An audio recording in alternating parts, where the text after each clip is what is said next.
Yeah, I did a, so yeah. Oh, Yeah. yeah. Thank you. All right. Sorry. Thank you. Okay. Oh, thank you so much.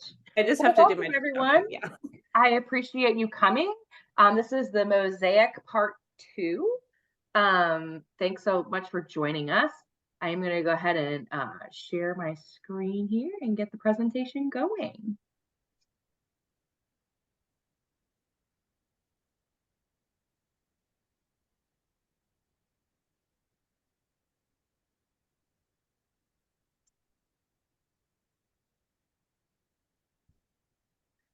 All right, wonderful. Can everyone see my screen? Yes. Wonderful. All right, well, welcome everyone. Again, thanks for joining us for the Mosaic Part 2 presentation. So tonight we are going to hear from a couple of people, me, Laura Ripperger, the Executive Director for CISV USA, and I'm going to talk about the process to get approval and international support for Mosaic programs. Valerie Moret will be talking, she's the chair of the Operational Development Committee on the Board of Directors, and she's going to talk to us a little bit about how to complete a Mosaic worksheet. And then Erin Sheehan, our Donor Relationship Manager, and Jolene Feirick, our National Secretary on the Board of Directors, will be talking about fundraising for your Mosaic and volunteer recruitment ideas. So I'm going to start it off with the process to get international approval and support. So there are two ways to get approval and two different processes. The first process is if you're a brand new Mosaic program and you really don't know where to begin and you're kind of starting out the project and you have an idea of the project, what you're going to want to do is you are going to, on the 15th of any month, you're going to want to reach out to the email that we have here, mosaicrequest@cisv.org. What they're going to do is they're going to partner you up with a regional team Mosaic expert based on what your project may be. So different areas and different content areas will be probably paired up with different experts who maybe have a little bit more experience in those particular areas. After that, on the first of the month following, the Mosaic support team will provide a reference number for your Mosaic project, and you will be assigned a regional expert to support you and your team planning the Mosaic. You can spend up to 3 months with that expert working with you hand in hand. Before the project is due to start, with the support of your regional Mosaic expert, you're going to submit your completed worksheet for approval. The Mosaic team will support you and send formal notice of approval. Next, if a project coordinator does not need support, so this is the second way. So let's say you've already had a successful Mosaic project and you really just want to get it approved again, or you don't need a whole lot of support. You've already got all of the ideas and content down and you're real confident that you're going to be fine and you're going to be approved. Then at least 1 month before the start of the project, before the start of the project, you're going to submit to that same email address your worksheet. The expert will review it. They'll may come back with some clarifications for the content during that time, and then maybe possibly make some recommendations. The team will then contact you to confirm whether your project is considered a Mosaic, and then we'll also provide you a program approval reference number again for your project. After your Mosaic is complete, you're going to after the Mosaic is complete, just like the other project that previously, you will, within 2 weeks of the project's end, you will submit a completed Mosaic report to the Mosaic support team using the report section of the worksheet.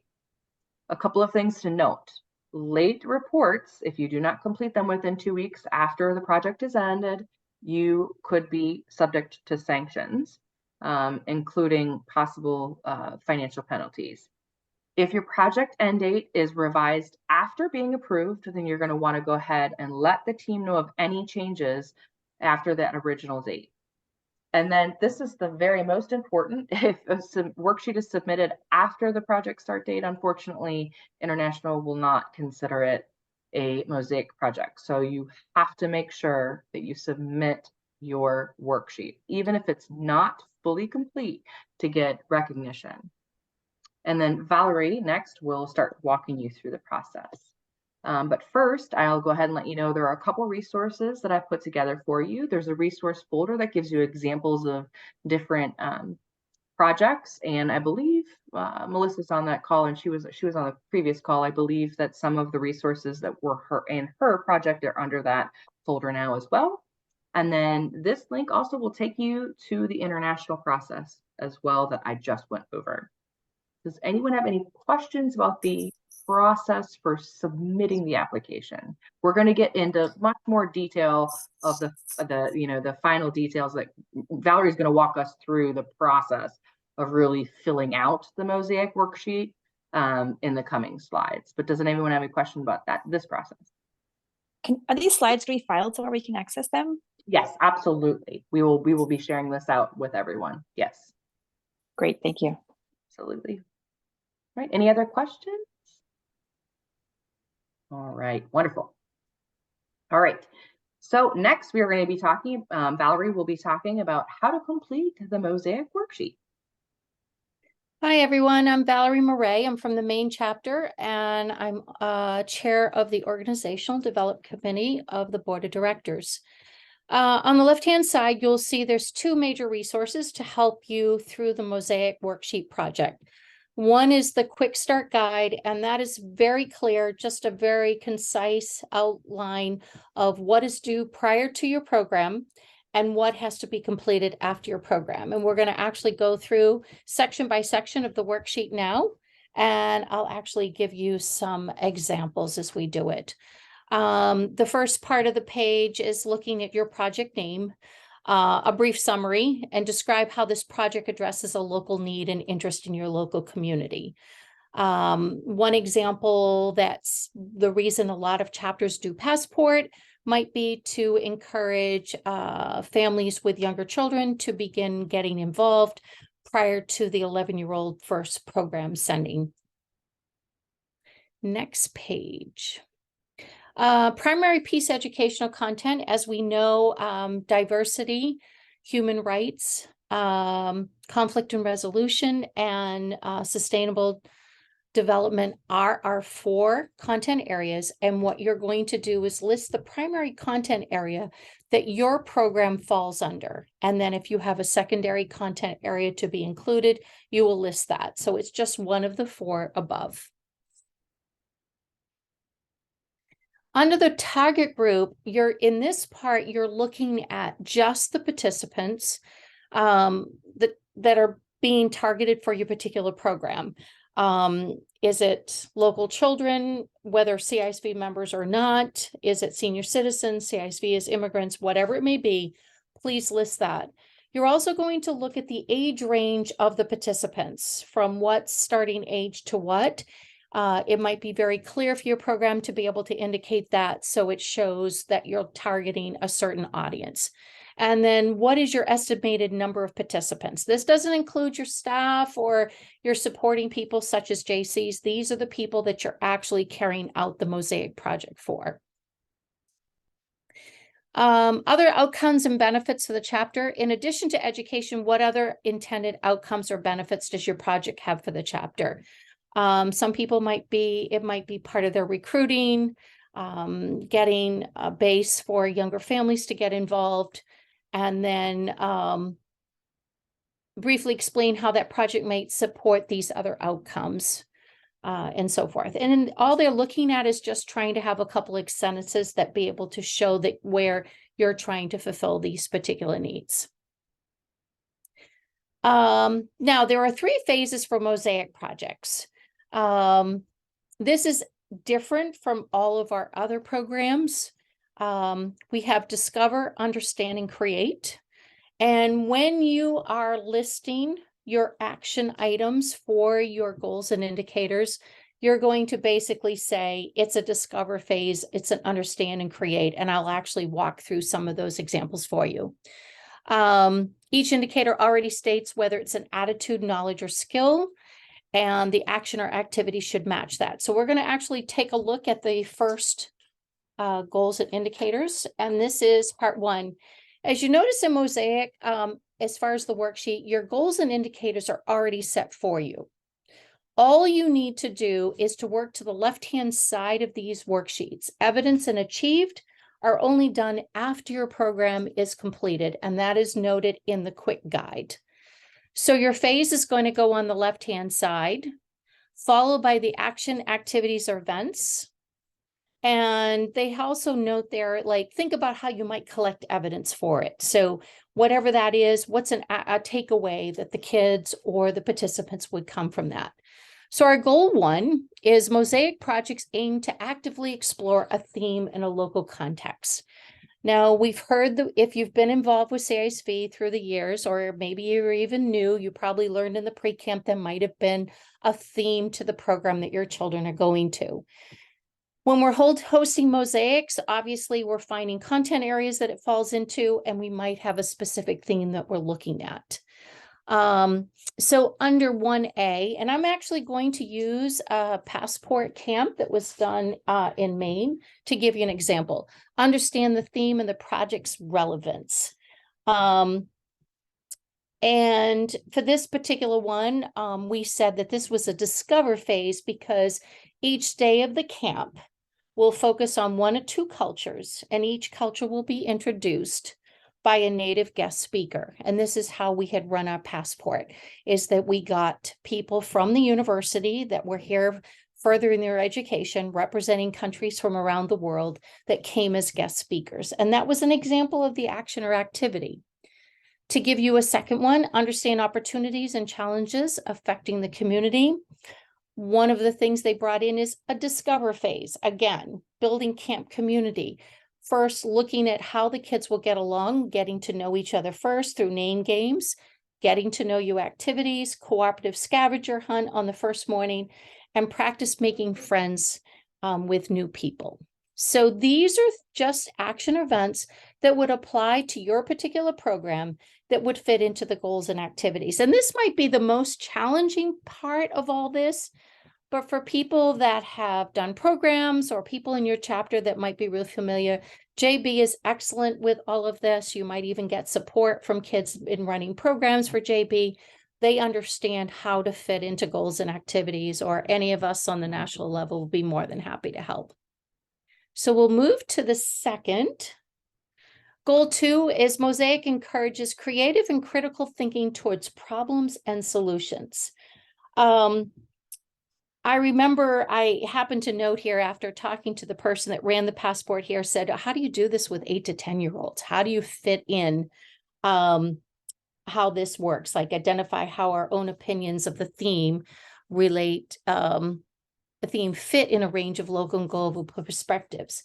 And one of the things they did is use the word discover and brought in a huge giant map that was traced on a big sheet. And what they did is they gave the kids an outline of a country and said, where do you think this country is on this map? So having them think and relate, so kids will explore different ways of finding where countries fit into the world type of thing. So that would be an example of a way that would be an action activity. We'll move to 3. 3 has the goal is Mosaic creates a personal desire for active citizenship. Oops, I went wrong page here. And are able to explain and share what they have learned. This action or activity could be understand, would be the phase. And if you look at how they created this, and I'll share what they put, the kids actually participated in art and craft projects of learning about each of the countries and shared at the closing celebration. So, and that would be just enough of an action activity or action that could be related to that particular indicator. Okay, we'll go to 4, and I'll give an example on that. Mosaic empowers participants to take initiatives in their communities. One of the things that I will share under 4B is how do we identify and use available resources? One of the things that they did is that brought in for the families on the last day ways to connect to the culture group at the university to help bring them into our CISV. It helped to gather them as welcome as families. It was listed as a discover, telling children and parents about local opportunities for multicultural experiences that happen with these people at the university. So connecting them to, they have a culture fest on a particular day in February where they share their cultures with everybody and getting families out for the afternoon. Okay, next. So section 1 and 2 are submitted prior to Mosaic. So now the rest of the worksheet is only submitted following the project after it's done. So the administration and project information and the planning and evaluation is all done afterwards. One of the things on your actions, activities, and events, it says the word evidence, and that is done after the program. And this is basically showing that participants have takeaways from the activities. And this is done by observation and watching as children through the particular passport program actually take away some of the information they've learned. And then as a staff, you would then say, yes, they were able to share their thoughts about the countries. They now know where they are in the world. They know some things about the culture. They know what their flag looks like, and they know special celebrations that they have in their country. So all of this evidence and then checking off that it was achieved is a part of the reporting process that's done following the program. Next slide. And this is section 3 of the worksheet. So this is basically saying how many CISB members were involved as part of the process. It could have been somebody is just bringing snack or food, or maybe you have a CIS member that's on staff. How many people were involved? You might have people that are, especially the people that are coming in to do the presentations. How many of those participated? The staff itself, how many did you have that actually ran the program, or non-CISB staff that ran the program? Under community partnerships, there's a section on the worksheet that has you list any community partnerships that took part in the program. Now, it says here if you have more than 4, but we've never had a Mosaic where they include as many as 4. Many people might partner with one other community partnership. For those of you that were on the call last week, Portland partnered, and I can't remember the name, but it was a homeless program that they partnered with the CISB community, and they would list that on the Mosaic worksheet as a community partnership. So that's, and then basically you're going to list the partner name, the email address, website, the primary role of the partnership, and if there was a secondary role. And again, this would just be anyone that was involved in your actual, with the partnership for the passport camp that Maine did, working with the culture, the program through the university, they would be listed as a project because they actually helped to find the families that came and participated in our week-long project. And the last thing, it's not listed here, but I'm just going to review it. The last 3 questions on the form is, where did your funding come from? Primary source of funding, and what was the overall cost of your project? And those are the last 3 questions, and it's to be submitted within 2 weeks of your program. And so questions.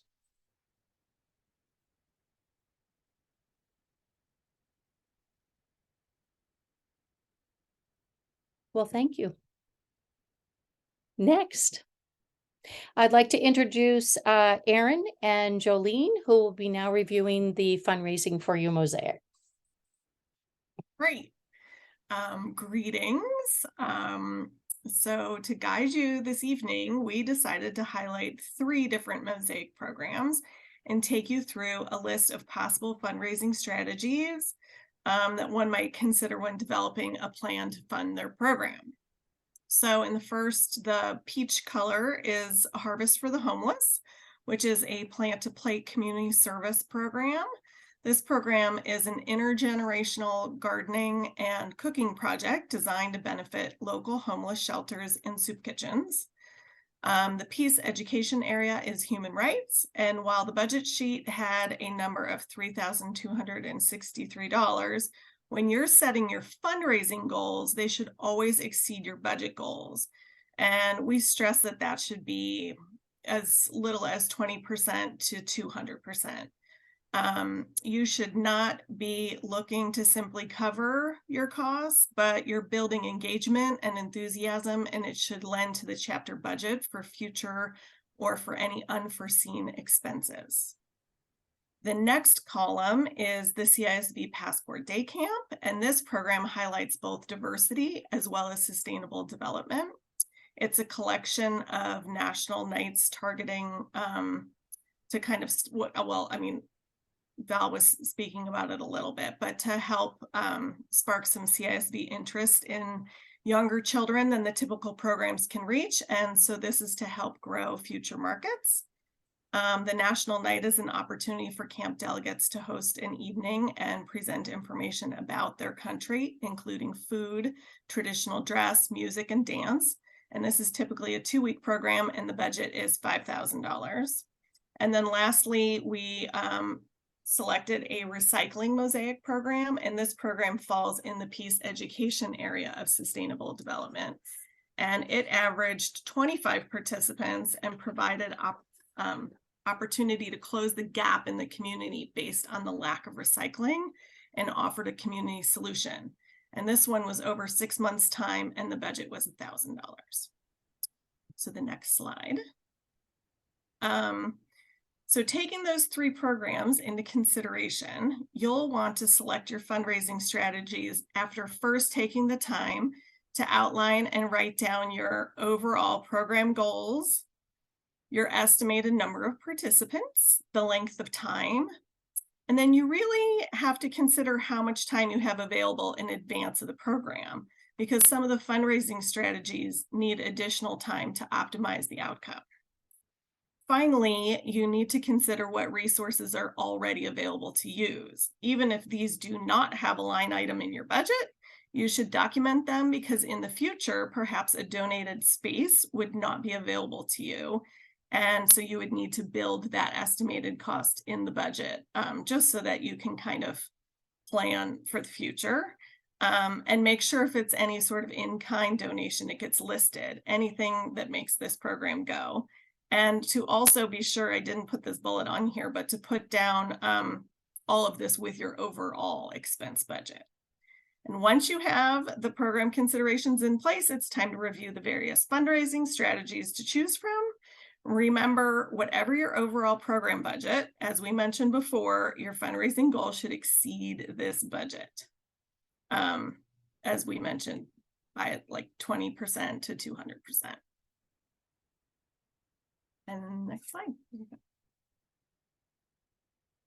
So as part of the educational component of Mosaic and the component of fun, it's always cool to tie in the fundraising events or projects as you can, tie them into the theme of the camp.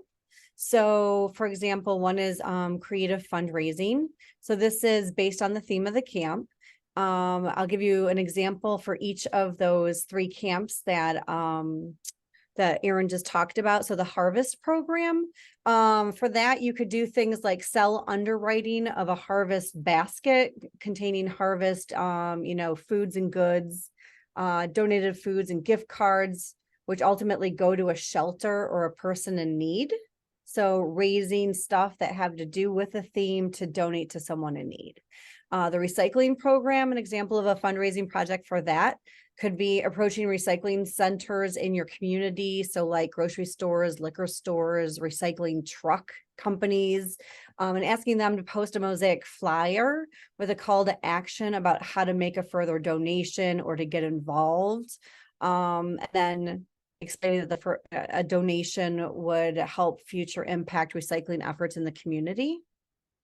The passport Mosaic example could be selling restaurant passport books. So partnering with local ethnic restaurants, pushing traffic to various restaurants in exchange for a raffled free meal there or a CISV gift basket. Considering, asking local restaurants to participate with free swag or placing a CISV Mosaic donation jar on their counter. Community events, organize fundraising events like bake sales, car washes, yard sales, talent shows, and you can involve volunteers and other like-minded organizations from your community. And then you can promote each event through local channels, like obviously social media, which is big for CISV, physical community bulletin boards, like at coffee shops or libraries, local newspapers, magazines, local TV and radio stations, and you would get their attention officially via a press release that you would send to them, telling a little bit about CISV and the event.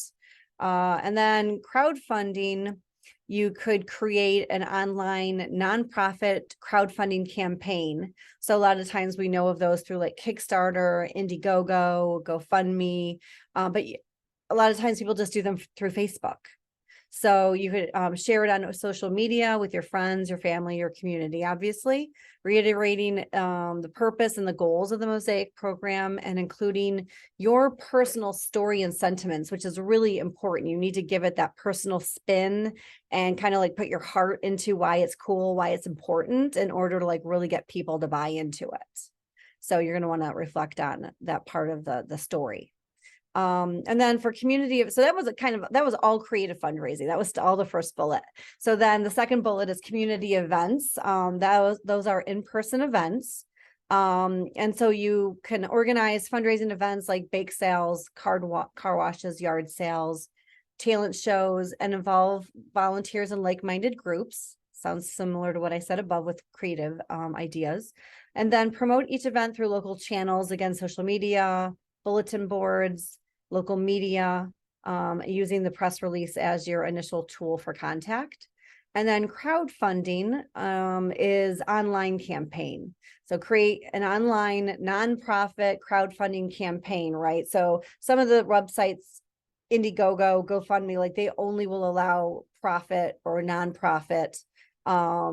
So you need to make sure you're on the right site to set it up on. And then again, share it on social media, reiterating its purpose and the goals, and throwing your story in there, which is always helpful. Then we have on the next slide, we have donation, personal appeals. Erin. Personal appeals. So, we have a few of these, but personal appeals, make sure you're reaching out to individuals in your network and community who may be interested in supporting your cause. This could involve writing personalized letters, emails, explaining your Mosaic program and the impact goals that you've set and how it's really going to tap into the community, highlighting their contribution and how their contribution to your program would also increase that impact. And you shouldn't hesitate to approach your employer or place of work. A lot of companies these days are looking for opportunities to get involved and make a difference in the community. So that's kind of a good place to start if you work at a business that's, you're comfortable doing that. And then we have community partnerships as well. This is a great opportunity to collaborate with local businesses and community organizations. Often there's like-minded organizations to host a joint fundraiser event.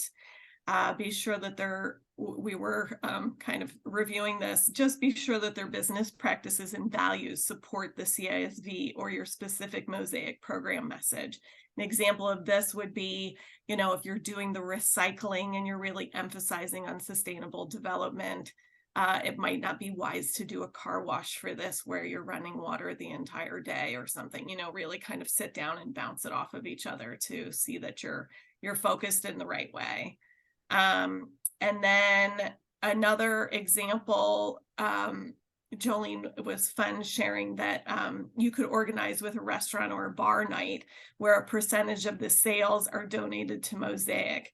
And she got to be a guest bartender once and help raise money for CISV. So that was a fun one. That was a lot of fun. People loved coming to that. So we are at donation drives, I believe. Yes. So this is collecting items to go sell and auction them off. So organizing a donation drive where you would collect specific items or goods like CISV branded gear, swag, shirts. You can collect books, travel gear, wine, timeshares, vacation packages, gift cards, artwork. Sometimes people in CISV chapter will make stuff and donate that. Sporting events and concert tickets are always really huge, especially when people have suites or companies have suites, and it might not even be a popular one there. They have a lot of response to from their employee community. And then you can also do returnable bottles and cans if you're in a state that has that like 10-cent, 5-cent return. Then you would hold a sale or an auction, and that could be in person or online. And one of the examples I think of, which I don't know that everybody knows of, but it's a Traded Up campaign. I know it in Detroit, a stone soup auction. So a radio station used to do that here when I was a kid. It was so popular. So you could literally begin with a rock or a pen, and you say, this is what I have. Who's willing to trade up this for something nicer? Somebody might give you a pack of decks for a pen. I mean, a deck of cards. And then somebody might give you a Monopoly board, in exchange for that. And you go up and up, and like we've seen houses donated, and we've seen, cars donated, and then you go auction, go sell and auction that thing off, and you get your funds from that. And that's a really fun way to get people involved. And then the online in-person auction component of it is promoting it, throughout the community. So you set up an auction where individuals and businesses can donate the goods or services, and then those are bid on.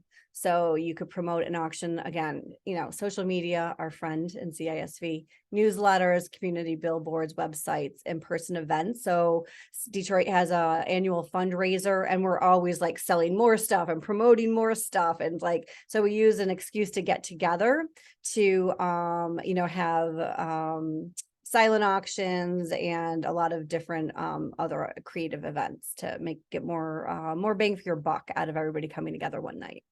And then we have sponsorships and partnerships. That's another fundraising strategy to consider, where again, this is donating goods and services from businesses. Businesses want to get involved. They want to get their name out. They want to get their name attached to CISV and what you're doing.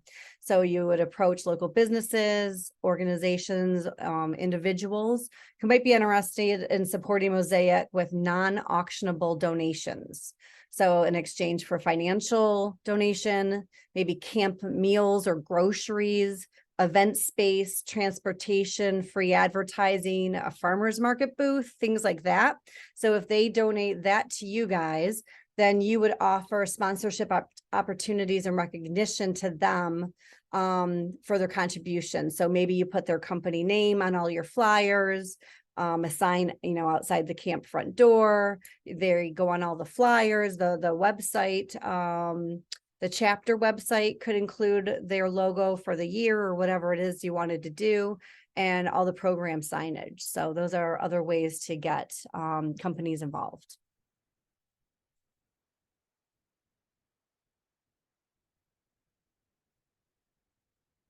You are muted, I Erin. am not anymore. Okay, the Nope. Sponsor-a-thon seeks pledges for a goal-oriented activity.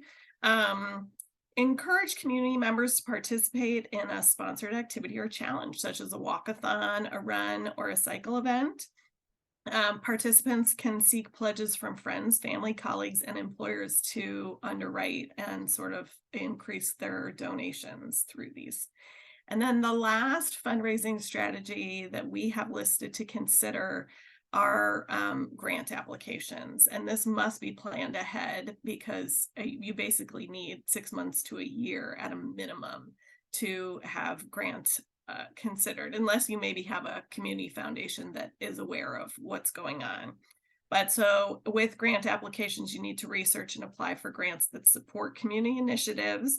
And these may be offered through local foundations, corporations, community organizations, or state government. And you're going to need to, have somebody working with you who is able to craft a compelling proposal outlining the purpose, impact, and sustainability of your community program. If you ran into that, I'm always available to speak to anybody if I can be helpful in some way to kind of guide you or direct you in those. So those are our fundraising strategies. Next slide. So, there's just a few of us on here, so we'll probably run through this one, and Laura, you can actually tap the next slide because it kind of highlights, oh, nope, I lied, go back. So, when you're considering these, we ran through a whole bunch of them, and you can kind of take each part, the harvest for the homeless, the passport camp, and the recycling, and think, gosh, which ones, if we were doing these, which ones would be ones that really kind of partner with what they're doing. So we went ahead and ran through those.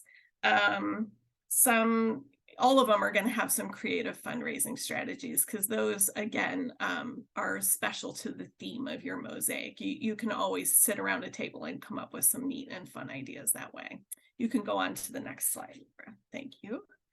But what we did come out, this peach, again, in case you don't remember because we lost the header, is for the harvest for the homeless.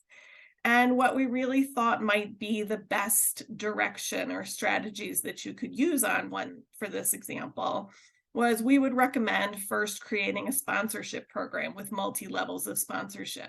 You've got a garden component, which gives you a public face for a community, this sponsor to be featured, either their logos or different things.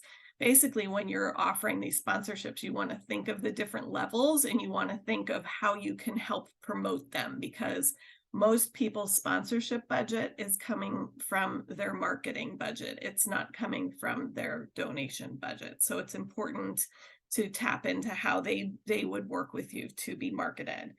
And sharing the program in advance to build some PR and marketing with a crowdfunding campaign might help get the word out long before the program takes place. So you're using this to your advantage.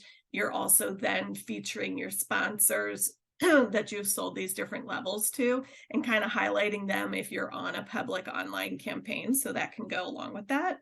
And then you also could create a community event like a cook night.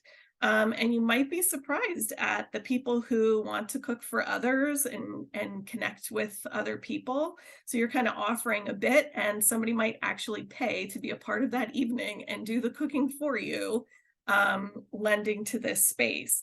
And then it always helps to partner with your within your community, which often saves entire budget lines, like the rental of a space. If you're in a smaller size community or a large one, but you start spreading the word about this mosaic and you need a space or different things, people are like, oh, you know what, we have that. We're able to offer that. So a lot of that is in your communication strategies going forward. And then we kind of, Jolene earlier covered the creative fundraising. So we'll skip on to the next one. This is the Passport Day Camp, and I don't think we have to run through each area due to time, but you can see how the strategies are different depending on the mosaic. Always the creative fundraising solutions will change and often depend on your available resources, which always includes time as well. Here, one of the obvious solutions was based on the realization that if the overall goal is to create a base of future program youth, a good bit of time should be spent on marketing and PR for the program in order to raise the number of participants who are paying to participate, because that's part of your budget line item. So if you do a great job promoting this program and getting a lot of kids registered, if that's able, if that's in your numbers, that's just an easy way to back up your program. And then the last one. And this is for the recycling. Again, this is just more of the detailed solutions for this final feature. And, you can see it differs each one. Each one had different fundraising goals. This one, especially because it's very community-based and making a difference in the community, they identified that this needed to take place. It was key to get community partnerships and host a community event around it. So that's how you're going to get the most bang for your buck. And now we're going to move on to some volunteer recruitment ideas.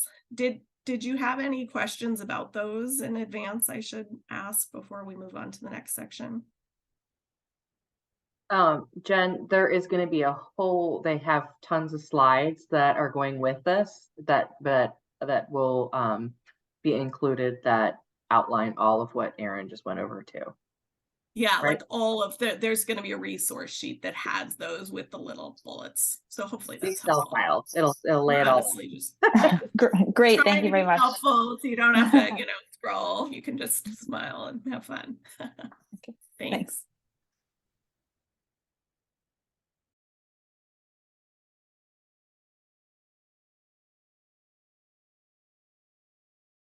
Is this you, Jolene? This is me. I'm sorry. You're good. I had some activity in the background of my house that distracted me. Okay, so now we're going to talk about volunteer recruitment, which is also going to be essential to running really any CISV event, right? But for Mosaic. So you want to think about places and pods of the community, age group wise, et cetera, that you can go and try to recruit. So you're thinking about local youth, local colleges and universities, businesses, and the community at large. Talking about local youth in particular, you're going to want to, brainstorm and come up with a list of all, you can go to the next slide, all the middle school and high schools in your area. And, that includes public, private, charter schools even. And, contact some main people there, like the principal or the dean, the PTO clubs and classes, and ask if there's any opportunities to introduce CISV to students, to faculty, to their families. And you want to have a flyer or an email or a voicemail prepared to share. You might not get the person right away. You might want to creatively email them, or somebody says, forward this to them, or I'll forward it to them, or whatever. So you're going to want to be prepared with what it is you want them to know, scripting out what you want and need to mention to get their attention. So then with that flyer in hand or email, et cetera, you can offer it to the guidance counselors to print out and keep in their office, to give to high schoolers that are applying to college that need volunteer opportunities to put on their application to show how involved they are in the community and in giving back. And so, with that approach, you're actually helping the guidance counselor, the career counselors, you're helping them fulfill their role and their duty. So I wouldn't think that you should feel burdensome when you're contacting them. They'd actually probably be quite welcome to taking your call. And then there's placing an ad in the school publications. So that could be anything from a newsletter to event programs like plays, sports, honor dinners, graduation ceremonies, the annual yearbook, and their website throughout the year. And what I'm saying, graduation ceremony, you might be thinking, well, that's a little bit late in the season to be recruiting, but you could also be, recruiting people for next year and for other events you have, throughout the wintertime and meetings. And it's not always like, we need one person right this second. Sometimes it's a little bit longer of a friendship that's being made in order to nut them properly. Okay, next slide. We have the local colleges and universities where you can go. And so again, finding all the colleges and universities that are, within driving distance or you would consider local to you, and contact them. Think about camps, campus clubs, groups, activities, Greek life. I mean, the Greek system has a requirement to volunteer and give back to the community for all of its members. So they're always looking for great organizations to work with, and help them by introducing yourself in CISV, giving them creative ideas on how you could collaborate together in order to have fundraising programs that reach more people, that will make that program more successful for them, and collaborate on something. And then also think about like-minded courses and curriculum at those colleges and universities. So like if there's a business class, you could contact that teacher or an MBA degree and offer learning and volunteer opportunities for students, especially if the professor teaches about nonprofits. That's a very natural tie-in to CISV. And then, all sorts of different classes in journalism and marketing and all over the place. They, IT, they do website building, marketing materials, business plans. They have to learn how to do those things. So you can ask professors if their students could help develop your materials as part of their homework and the program that they're teaching. Some of the ideas are for, local businesses to email or call established business contacts and ask them to suggest CISV as a volunteer organization for employers who require or hope they compensate for volunteer hours. That's a great way. I know my husband's company, they actually have a few days a year that they designate to help with an organization. So if you get on their calendar, they'll contact you in advance and say, this day is coming, we can send you a group, but you have to be prepared for that. And then otherwise you can tell them when this would be happening and maybe they put you on the calendar. And also just to contact the HR department at larger nearby companies. Do they offer volunteer time off and introduce CISV as a volunteer-based community? The more you tell people, the more they spread the word. So even if you, take the time and contact somebody and they're like, oh, we don't do that, immediately people have a hard time not lending help. So then they're like, well, we don't do it, but I did hear about such and such. And then you're tapped in and you've got a conversation going. And the more you can tell the story of CISV, it's amazing how many people are attracted to it naturally because it's pretty awesome. So you've got that. Next slide. And that kind of brings us to just, the greater community at large. Finding local chapter foundations, organizations that do a lot of volunteering and ask for an opportunity to pitch them a collaborative volunteer partnership, almost like the recycling one.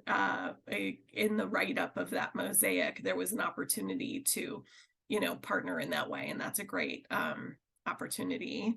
You can contact local churches and other religious establishments to tell them that you're in need of volunteers, and they can maybe place this message in a bulletin, or a lot of places, including the library, even have communication boards where you can put up your flyers and things that you've created.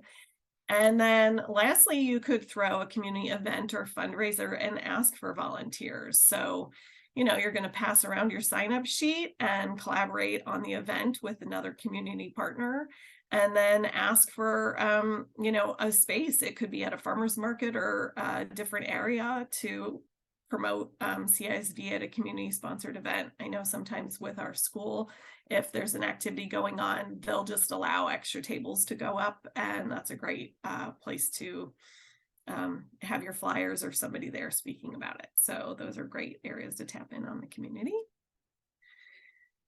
And then basically, after going through your different venues to find your volunteers, there's some key information to include in your recruitment requests.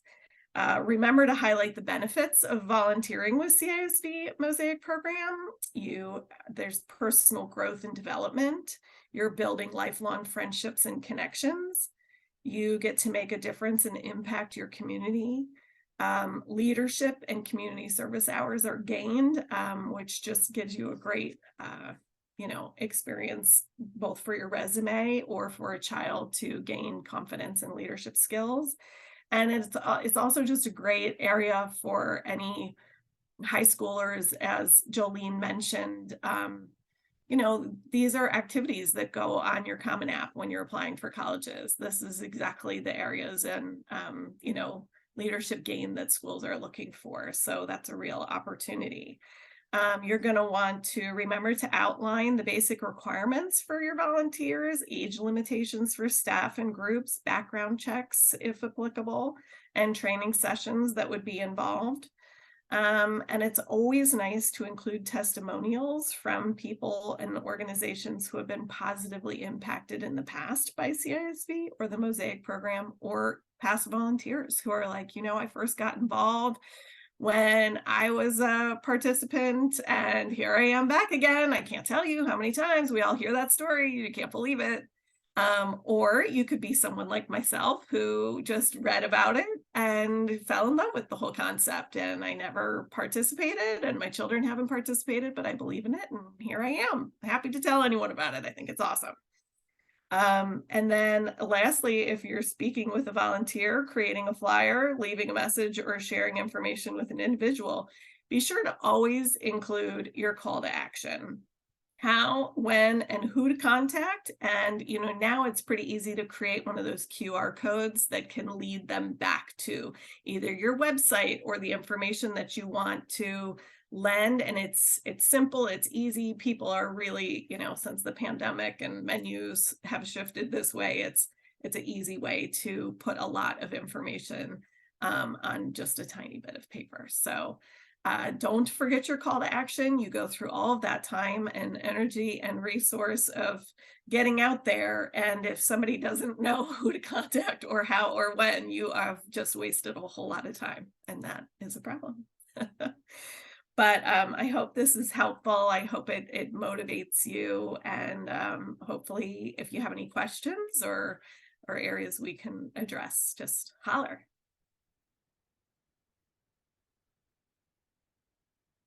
Anything? Any questions? And they might come to you later, and that's completely understandable. It is a ton, when you go through PowerPoints and they say you should never have more than 10 slides. I think we just threw like 40 slides at you with dense text and a ton of talking. So when you process it and you are ready to go, you can always reach out to Laura or myself or any of us, and we are, we're here to help. And Absolutely. when we're thrilled that, you all are taking this on, and you're gonna get us out there through this Mosaic program. It's awesome. Yes. This was super helpful. I think I need to go back and read all this again and read through the resources that are available online so I can understand the full picture of the program. And I'm sure I will have plenty of questions. Yeah. Well, we're here. I mean, it's a lot to process. Yeah, we're here. I just want to say a quick thank you to Melissa, who's our board chair, who did part 1. This is her sort of baby that she created. Thank you for putting this all together and doing this. This is going to be, I think, a really great resource. We're going to put it up on our YouTube channel, so everyone will be able to access this when they want to go back and look at it. So Jen, if you're like, oh, what did they say again? Guess what? You'll be able to get it. So thanks to Melissa, and thanks, of course, to Valerie and Jolene and Erin for all your work on these. There's so much content in here, like Erin said. A little bit overwhelming, I'm sure, but it's great content to be able to share and look back on too. So yeah, so wonderful. And to get thank you so gears much. going. And I haven't put I have all of the content from the first session, so I'll be sure to figure out where that goes. And I thought this was so informative, and I was wondering, I don't know how y'all feel about it, but with that PowerPoint, even if you wanted to break it up, because I think the volunteer recruitment applies to anything, Yeah. and just call it like not just like a big old chunky thing, but Mosaic : I don't know, just a thought. But there's so much, there's so many gems in there that I'd hate for them to be lost. And somebody says, well, I don't really care about Mosaic, but there's a lot of other, so it's great. I thought it was wonderful. Thank you. There's a lot of good chunks in here. Thanks, Melissa. Yeah, that's true. Very true.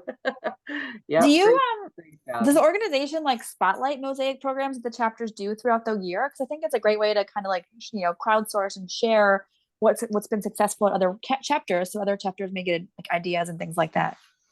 So we're always kind of looking, Erin does a monthly newsletter, and we're always looking for people to send us, their ideas for different chapter successes. And absolutely, we would love to highlight some mosaics as well.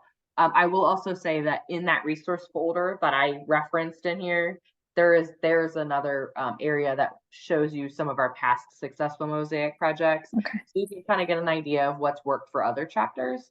And then Melissa's, I think you attended that one, you said too. So Melissa will put her stuff in there too. So we'll have those resources. Okay. All in the same Great, thank you. place. Great, thank We you. won't have you go into different places. Wonderful. All right. Well, I can't thank you ladies enough for joining and for all your efforts, and I hope everyone has a wonderful evening. Thank you so Thank you much, so much for Laura. this. It was Everybody super have a good helpful. night. Yeah, Bye-bye. thanks Yeah. for all you guys are doing with the chapters. Thanks, It's great. John. Thanks, Alicia.